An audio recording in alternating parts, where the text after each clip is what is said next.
you like to give us your number one takeaway?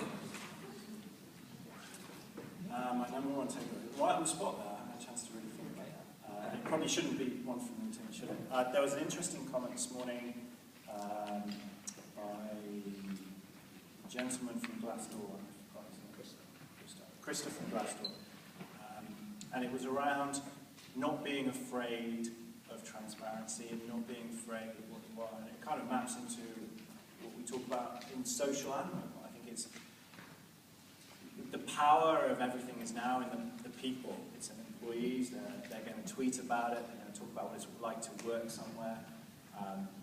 Whether that's through Glassdoor, whether that's because they've had a crappy day and they just put it on Twitter or Facebook.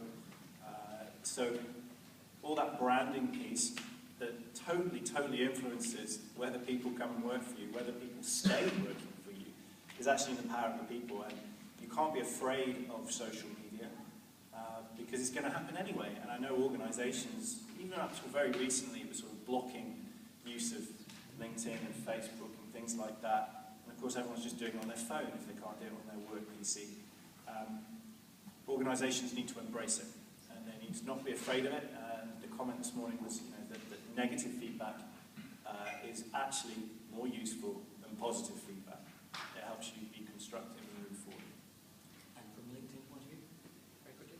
Same, exactly the same. Okay. Andy, do you want to give us your words of wisdom? Yeah, actually, they should go. How much will I go?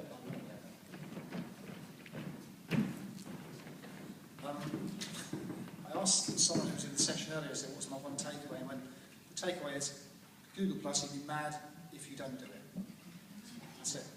What I would like to add to that is that when you do look at these things, two things. Understand your objectives for doing it in the first place, absolutely critical. And every single social platform, you need to have your own objectives and understand the audience, where your audience is on those platforms. That's it. But again, do it. You'd be crazy if you don't. And we move across to the mobile part of the day. And Andy, do you want to come and say a few words? This is Andy Hyatt. He's the creative and digital director at Hodes, and he ran an hour and a half masterclass session on mobile. So what's your key learning point, Andy?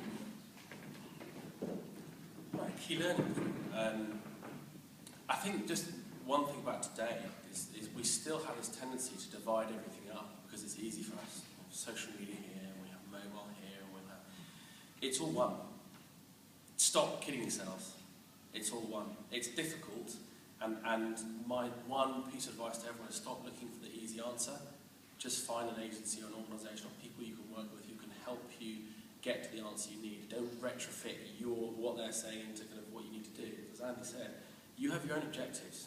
And the technology will continue to change, so you have your own objectives. So start with that, and then we can work with people like us and Andy, and we're all here. We can help you work to a solution. And finally, we have John Mills, who's the conversion manager at JobSite, and we've had an interesting session in terms of the growth of JobSite and mobile over the last 4 years. In fact, do you want to, before you give your key learning point, do you want to let people know what that stat was for 4 years? Well, for 4 years, mobile traffic grew from 0.5% to 33%, so it's grown very quickly. My key takeaway or key learning would be there's lots of best practice out there. You've heard a lot of best practice, but that isn't necessarily your best practice for your users and your customers. So test everything. Try it, test it, see what works for your business. I'd like to give a personal thanks to the speakers. So the speakers and masterclass track leaders. So if you'd like to give your own appreciation and round of applause, please.